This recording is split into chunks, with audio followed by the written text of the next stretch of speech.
Amado Deus e Pai, em nome de Jesus Cristo, nos colocamos em Tua presença mais uma vez, gratos pela salvação que dele recebemos, que por meio dele recebemos.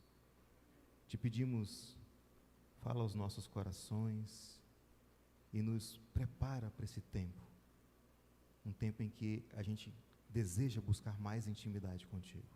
E é em nome dele, que morreu, mas ressuscitou, que oramos. Amém. Queridos,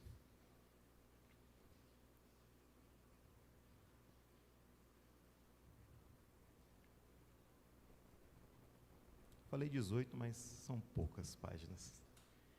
Eu acredito que, principalmente para nós de tradição, que vemos a tradição evangélica, somos evangélicos, de uma forma mais conservadora, a gente tem o costume de fugir que tudo que é imagem que é passada para nós do que é católico, não é verdade?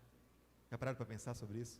A gente tem um temor, porque nós somos ensinados, eu fui ensinado desde pequeno que tudo que era católico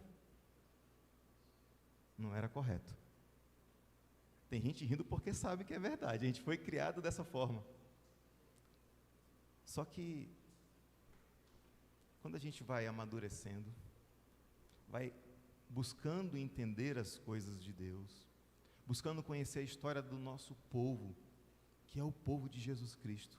No decorrer da história, vemos muitas coisas acontecendo. Alguns desses elementos a gente acaba abandonando, outros a gente pergunta, por que não fazemos isso? A minha primeira experiência com a Quaresma foi essa pergunta, por que não fazer isso? E eu fui tentar levantar a partir da minha percepção conservadora com relação ao que é católico, não entendi o que era ser católico de fato, segundo a fé. Eu fui elencando. Isso é uma festa romana, é uma festa pagã. Aí fui elencando um monte de coisa. Nunca parei para pensar que a Quaresma, e é sobre isso que eu quero falar com vocês, a Quaresma é um tempo apropriado dentro da nossa experiência para aprofundar a nossa intimidade com o Pai. Muita gente não pensa dessa maneira, que Quaresma é tempo de aprofundar a intimidade com o nosso Deus. E Deus foi me mostrando, a partir de algumas experiências, que é assim que acontece. Qualquer rito, qualquer prática, ela só tem sentido quando ela nos ajuda a aprofundar uma intimidade com o Senhor. Pode ser textos belos, né? Liturgia. A liturgia anglicana é cheia de orações bonitas, belas. Mas se ela não for usada de forma como um instrumento para que você aprofunde a sua comunhão, é apenas um rito. Assim como cantar na igreja. Se for cantar na igreja, simplesmente por cantar, é apenas uma música. Não se torna adoração, não se torna louvor, porque você está fazendo por fazer. E eu vou falar da minha experiência, que vim de uma igreja pentecostal. E eu abro parênteses aqui para dizer, não pensem que eu deixei de ser pentecostal. Mas eu vou falar da minha experiência. É que quando a gente vai orar, e aí eu pergunto a vocês, se eu estou errado, vocês podem dizer, não, você está errado. Não tenho vergonha de ser corrigido se estiver errado de fato. Mas quantas das nossas orações não são as mesmas orações dia e noite, dia após dia, semana por semana? Quantas? Geralmente alguém começa assim, a minha oração era assim, Senhor, obrigado por isso, por aquilo, ajuda a lidar com tais problemas, e assim vai, certo? Né? A oração geralmente é a mesma. Eu era convidado, como um adolescente pentecostal, a sempre falar para poder receber o dom do Espírito, quando eu estivesse no culto, na hora da oração, que tinha um momento no culto que era a oração para receber o dom do Espírito, que as pessoas faziam, que os pastores faziam, a gente falava santo, santo, santo, santo, santo, repetidamente. Parte de um rito diferente. Então, o que eu quero dizer para vocês com isso? É que a gente olha para a quaresma, muitas vezes, como algo a deixar uma oportunidade perdida. E eu quero convidar vocês a perceberem que a quaresma é a oportunidade para desenvolvermos em nossas vidas uma intimidade com Deus, de forma que, como aconteceu com Jesus, a gente possa ter coragem e ousadia para viver a nossa fé. Eu não quero explicar o que é quaresma para vocês. Eu acho que isso todo mundo já sabe. Na nossa liturgia a gente acabou de falar o que é, por que era feito. Eu quero falar sobre razões pelas quais, e aí eu vou partir do Evangelho que a gente leu hoje, razões pelas quais devemos celebrar a quaresma, viver a quaresma, e qual é o resultado que se espera se vivermos da forma correta. É sobre isso que eu quero falar.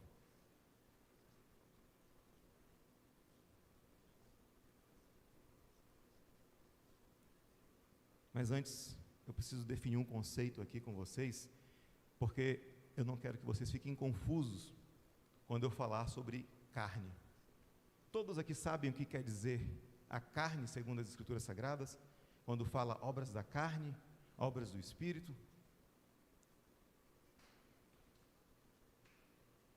A nossa carne, no conceito do que eu vou tratar aqui, ela é a inclinação habitual do homem ao pecado.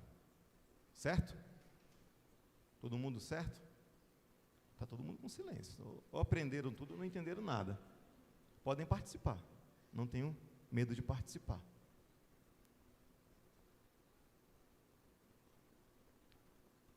A carne nos leva ao quê? À idolatria. E uma idolatria que está muito latente nos nossos tempos é a idolatria do eu. Conversávamos ontem sobre isso. As pessoas estão cada vez mais narcisistas. As pessoas estão cada vez mais inclinadas para satisfazer os próprios desejos. E isso mesmo dentro da igreja. Tem gente, por exemplo, que não faz determinadas atividades na igreja porque eu entendo assim. E aí eles camuflam esse eu entendo assim com isso não é o que Deus quer para mim. É camuflagem, não é a vontade de Deus. Porque a vontade de Deus é que seu povo saiba trabalhar harmoniosamente juntos para a edificação do reino. A oração sacerdotal de Jesus, qual foi? Pai, eu oro para que eles sejam um, como eu e o Senhor somos um. Essa é a oração. Então, não adianta a gente achar que o eu é a vontade de Deus. Se for a vontade de Deus, não é a do Deus vivo, é a de um Deus com D minúsculo, criado nos nossos corações, nos altares dos nossos corações. A quaresma vem nos ajudar, e é sobre isso que eu quero falar, a derrubar esses altares, a combater a nossa carne e submetê-la à vontade do Espírito, para que assim o Espírito possa trabalhar nas nossas vidas de forma que a gente seja uma bênção aonde quer que a gente vá. Você quer ser uma bênção? Você precisa mortificar a sua carne. Você quer ser instrumento de Deus? De fato, você precisa dizer para o seu eu, é hora de você sair daí, porque este altar é do Espírito Santo. É isso que você precisa fazer. Nós não podemos, em nenhum momento, nos aproximar de Deus e viver o Evangelho sem mortificar a nossa carne. E a quaresma, como eu disse, é um momento oportuno. Eu posso fazer isso durante a quaresma, mas não de qualquer jeito. Não porque eu quero aparecer aos outros, ou porque eu quero seguir um rito. Não, porque eu quero ter intimidade com o Pai. Porque eu quero que essa intimidade me leve a lugares aonde eu ainda não fui, a experiências a qual eu ainda não tive. Não é ir buscando sobrenatural atrás de sobrenatural. Eu tenho falado isso para algumas pessoas, tem gente que tem se escandalizado comigo quando eu falo. Eu cansei do sobrenatural. Sabe por quê? Porque eu percebi que, como muitas vezes, e aí vem o eu, o nosso ídolo, que a gente às vezes gosta de carregar, né, meu irmão? Muito assim, apertado no peito. A busca constante, uma atrás da outra, de sobrenatural e sobrenatural, às vezes escondem que a gente está buscando alimentar o nosso Deus eu. Não é isso. Eu não estou dizendo que Deus não age no sobrenatural. Mas o que adianta? Eu busco o sobrenatural, eu batalho pelo sobrenatural, e o que eu faço? Saio da igreja, saio das minhas orações em casa, e vivo como? Do mesmo jeito. Já pararam para pensar sobre isso? Então não é disso que eu estou falando. É a intimidade que gera vida na gente e faz com que essa vida reflita no outro. É sobre isso que eu quero falar com vocês. Uma intimidade com o Espírito Santo é uma intimidade que nos transforma a ponto de que, quando as pessoas se relacionam conosco, elas têm prazer de estar perto de nós, porque, por incrível que pareça, nós estamos refletindo Jesus Cristo. E só a Quaresma pode nos ajudar. Eu não preciso aplicar a Quaresma só agora, nesses 40 dias. A ideia, o conceito, só para esse momento. Mas é um momento oportuno. Mas eu tenho que fazer isso constantemente. Eu preciso me ajoelhar todos os dias. Eu preciso jejuar. E eu preciso, acima de tudo, porque lá em Isaías 58 é o que o Senhor nos diz, que o jejum que agrada a Ele é que você olhe à sua volta e entenda que o seu papel não é adorar a Deus aqui na igreja. O seu papel é vir aqui, pegar o fogo, alimentar-se e sair no mundo para atuar, para ser agente de Deus. O seu papel não é estar aqui todo dia. O seu papel é estar no mundo anunciando as grandezas de Deus. O seu e o meu. É muito fácil aqui a gente fazer. Hoje nós temos tecnologia, né? Temos tudo à nossa disposição. Graças a Deus. Mas não é aqui que eu de fato sirvo. É lá fora. Jesus vai falar sobre as suas obras de justiça. Ele cita, o que foi citado no Evangelho? As esmolas,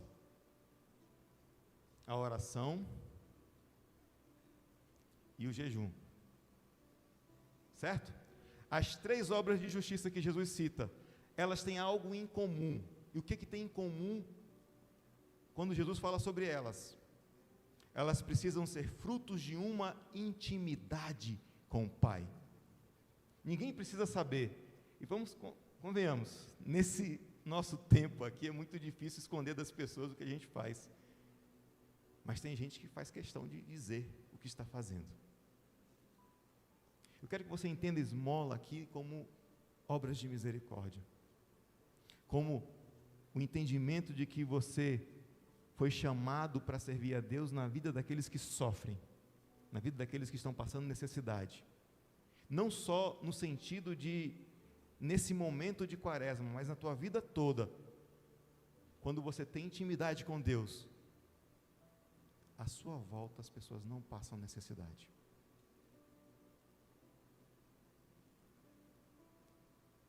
À sua volta, ninguém passa fome. À sua volta, a corrupção não é líder ou mandatária na vida de alguém. Por quê? Porque você tem uma intimidade com o Pai. Tem gente que faz para receber, faz jejum para um monte de coisa, né? da esmola para aparecer. Eu já vi algumas redes sociais, isso me preocupa muito, é que é um mau uso das redes sociais, nós estamos usando de uma forma positiva, mas o mau uso das redes sociais eu vou ajudar alguém e eu anuncio para todo mundo que eu fiz. Às vezes expõe a pessoa a vergonha, a humilhação de ter sido, porque quem já precisou de ajuda, e eu já precisei, sabe o quanto é difícil lidar com o fato de ter que pedir ajuda. Ainda mais quando alguém chega, te ajuda e depois diz para todo mundo: ajudei fulano, estava necessitado, precisava de dinheiro, precisava de uma cesta básica, precisava daquilo. Isso é muito ruim. Aí as pessoas hoje fazem isso na rede social. Vira brincadeira até, né? Uns memezinhos de rede social fazendo para dizer que são bons. A Bíblia diz que ninguém é bom. Quando Jesus vai conversar com aquele jovem rico, o que o jovem rico chega para Jesus? Bom mestre. E Jesus olha para ele: por que me chamas de bom? Bom só há um. Então ninguém é bom.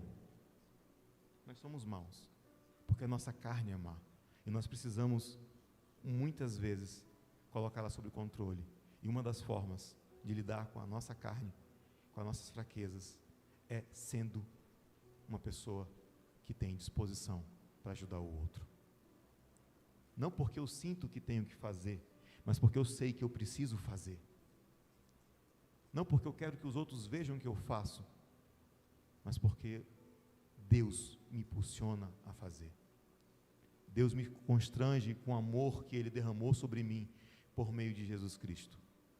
Não dá de ser o mesmo, não dá de ser a mesma pessoa, não dá de agir da mesma maneira, porque esse amor me constrange a ser que nem Jesus.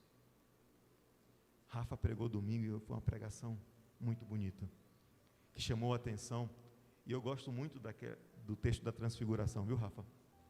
O texto da transfiguração tem várias formas de se olhar, mas a forma que o Rafa trouxe para nós deveria ser a forma mais coerente, a mais... E aqui eu não estou exaltando o Rafa não, viu, gente? Porque porque a gente precisa, de fato, olhar dessa forma. Quando a nuvem cobre os discípulos que estão atordoados, e eu acredito que eu ficaria mais desesperado, que eu sou ansioso, eu teria uma crise de ansiedade na hora que eu visse Jesus com Moisés e Elias, eu ia ficar desesperado para um lado para o outro. O que eu faço agora? Pelo amor de Deus, eu estou diante das autoridades, como é que eu vou agir? Eu ficaria perdido. Mas o interessante é que a nuvem cobre, e a fala de Deus para os discípulos é uma fala que deveria aquietar os corações dele, que deve aquietar os nossos corações quando a gente está procurando muitas coisas. Este é meu filho, ouçam ele. E de repente só fica Jesus. A gente tem que entender que de tudo que a gente vive só tem que ficar Jesus na nossa vida. Por isso que eu falei, é interessante. E aí Jesus se torna a nossa bússola para o que a gente vai fazer. Aí agir com misericórdia com aqueles que sofrem, estão em necessidade. As obras de misericórdia, elas se tornam não uma obrigação, mas um resultado de uma vida que tem se dedicado ao Evangelho. Eu coloquei no começo, mas deveria ter colocado no final essa parte. E a oração? Se eu perguntar para você hoje, já orou? Aqui na igreja eu sei que vocês já oraram, eu não estou perguntando aqui, mas já oraram hoje? Quantas vezes vocês oram? Não precisava me responder não, tá? Só para você saber. Mas é responder para si mesmo. Quantas vezes vocês oram? E qual é a intenção com que você ora? Mais uma vez, Jesus vai falar: ora em segredo com teu pai. Olha, o segredo aqui tem uma questão que é muito mais do que não fazer ninguém saber o que você está fazendo. Né? Ninguém tem que saber o que você está fazendo. Não, não é isso. É isso também, mas é muito mais uma coisa. É você colocar a sua vida em intimidade com Jesus. Eu oro porque eu quero desenvolver minha intimidade, não porque eu quero receber bênçãos. Eu oro porque eu quero estar íntimo do Senhor, para estar pronto para quando o Senhor precisar de mim, nas obras de misericórdia, na pregação do Evangelho, na hora de abençoar uma vida. Eu estou pronto porque eu estou em intimidade. Aí eu sei a vontade de Deus. É para isso que eu oro. Eu vou falar da coisa mais polêmica agora e depois a gente parte para o final. É o jejum. Eu deixei por último o jejum porque é polêmico. Primeiro porque jejuar é difícil. Eu digo. Fazer jejum é uma coisa muito difícil.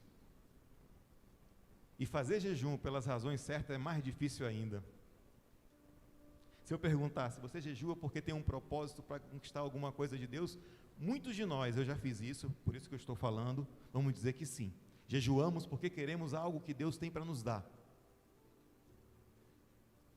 Quem te disse que é para jejuar por isso? Onde está escrito nas Escrituras que você tem que jejuar para ganhar de Deus certas coisas? Mais uma vez eu volto a dizer, o jejum tem um objetivo de intimidade.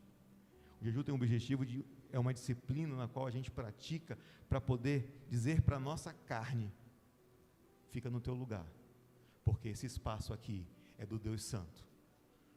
Esse templo aqui é de Deus, fica no teu lugar. É por isso que a gente jejua. Jejua para quebrantar a nossa carne, para dizer para ela, olha, você não vai me dizer o que eu tenho que fazer. Quem vai me dizer o que eu tenho que fazer é o Espírito de Deus. É por isso que jejuamos. Nos jejuamos porque queremos receber de Deus um carro do ano. Nos jejuamos porque queremos receber de Deus a bênção da saúde. Nos jejuamos porque queremos receber sei lá o quê. Pensem aí o que vocês quiserem pensar. Não, nós jejuamos porque nós queremos dizer para a nossa carne, o teu lugar não é esse. Nós queremos diminuir cada vez mais a nossa inclinação ao pecado. A gente vai continuar pecador. Mas cada vez mais que a gente jejua, a gente está colocando a nossa carne no lugar dela. E dando espaço para que o Espírito fique no seu lugar. E o lugar do Espírito é na sua vida, no seu coração, no seu altar que você criou, porque você é templo de Deus. É por isso que você jejua. E ninguém precisa saber o que você faz, ou como você faz. Mas a razão certa é para criar mais intimidade com Deus. Tudo isso vai fazer com que a gente feche o que os versículos finais do nosso texto de hoje diz. Não acumules tesouro sobre a terra, onde a traça e a ferrugem corroem, e onde os ladrões se escavam em roubo. Mas ajuntem tesouro no céu, onde a traça e a ferrugem não corroem, e onde os ladrões não escavam nem roubam. Porque, e aí está a chave, porque onde estiver o seu tesouro, aí está também o seu coração. Nós oramos, nós jejuamos, nós praticamos a misericórdia com os nossos irmãos, que são semelhanças de Deus, são imagem e semelhança de Deus, porque Jesus é o nosso maior tesouro, e é isso que Ele quer de nós. Nós fazemos isso não por nenhum outro motivo, porque queremos ganhar algo de Deus, mas porque Jesus nos resgatou do pecado para a vida, da morte para a vida. É por isso que fazemos.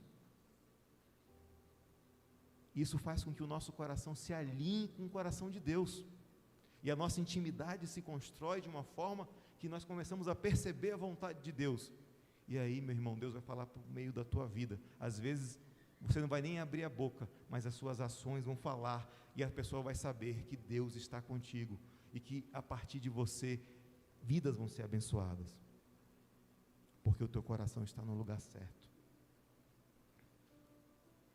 O nosso tesouro tem que ser Jesus. Por isso eu disse a vocês, a quaresma é um tempo para a gente alimentar essa experiência, nos arrependermos dos nossos pecados, colocarmos a nossa carne no lugar dela, a partir da oração, a partir do jejum e a partir das obras de misericórdia. É para isso que vivemos a quaresma.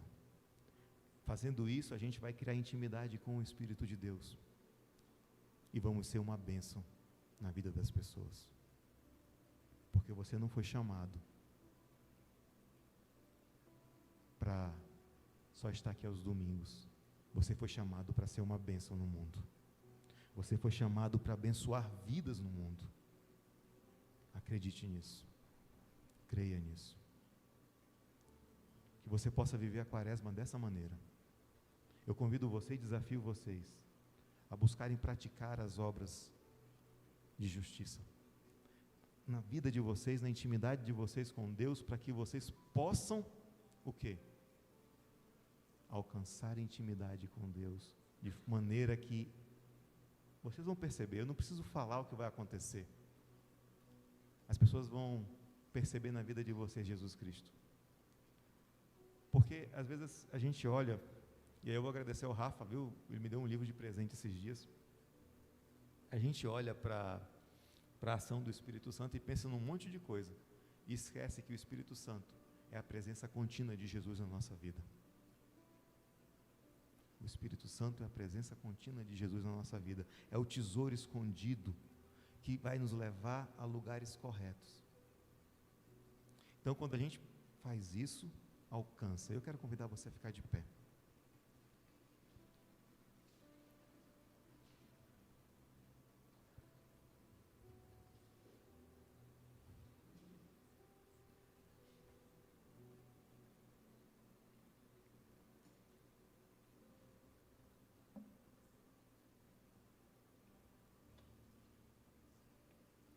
Antes de nós irmos para a liturgia da penitência, aí eu quero dar uma orientação para você. Quando você for para a liturgia da penitência, o que está em negrito é a resposta da comunidade, junto com aquele que vai dirigir a liturgia. Coloque o seu coração nisso. Creia. Vai ser diferente a experiência. Mas antes de nós irmos, eu quero que você abrace o seu irmão. Abrace o seu irmão. Quero orar, eu quero que você ore com ele. Eu quero que você ore com ele.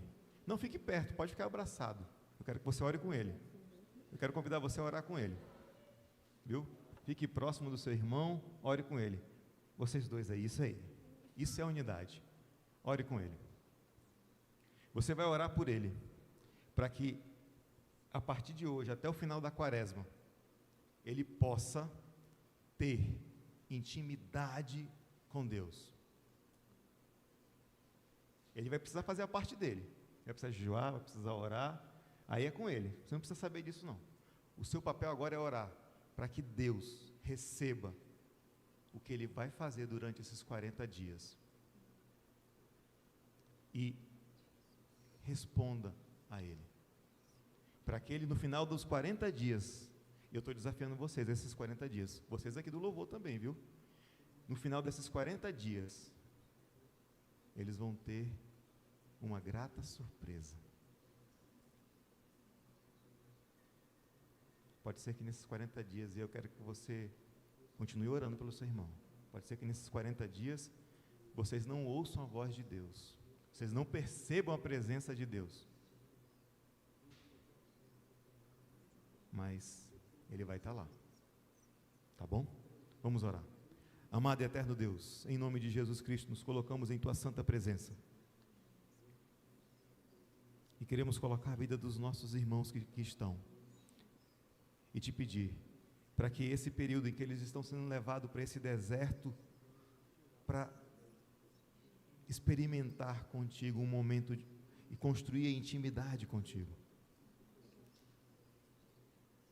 se eu possa fortalecer a fé, a esperança e o amor dos meus irmãos e irmãs, que se eu possa fortalecer essa caminhada, para que ao final desses 40 dias, aqueles que aceitarem esse desafio, Senhor, possam sair cheios do Teu Espírito, glorificando o Teu nome, vivendo a Páscoa, a celebração da Páscoa de uma forma diferente, experimentando na própria carne a ressurreição do novo homem. Amém. Pai Santo, derrama Teu Espírito, o Espírito que impeliu Jesus ao deserto para ser tentado, para que Teus filhos não tenham medo desses 40 dias, mas construam intimidade contigo. Ser com Teus filhos, Senhor, dele, que colocamos eles nas tuas mãos, crendo que o Senhor já está com eles. Amém.